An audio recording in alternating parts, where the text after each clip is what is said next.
నిన్న ముఖ్యమంత్రి గారు ఏదో అల్కగా మాట్లాడుకుంటూ ఏమైతే గాంధీ బొమ్మకి ఎంత రూపాయలు ఎంత అవుతుంది, 70 కోట్లు అవుతుంది, మహా అంటే 200 కోట్లు అవుతుంది అంటూ. ముఖ్యమంత్రి గారు నేను సూటిగా అడగదలుచుకున్నా, 70 కోట్లు 200 కోట్లు మీ ఇంట్లోకి వెళ్ళి ఇస్తున్నారా? కాదు కదా, తెలంగాణ ప్రజల సొమ్ము కదా. అట్లాంటప్పుడు 70 కోట్లు 200 కోట్లకు ఎంత అంతరం ఉంది? 200 కోట్ల రూపాయల్లో ఎన్ని పనులు చేయొచ్చు? 200 కోట్ల రూపాయల్లో ఎన్ని డబుల్ బెడ్రూమ్ ఇండ్లు కట్టియచ్చు?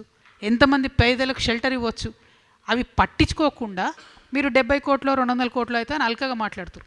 ఓకే, 6 నెలలలో మీకు జ్ఞానోదయం అంది గాంధీ బొమ్మ పెట్టాలని మీరు అనుకున్నారు అనుకుందాం.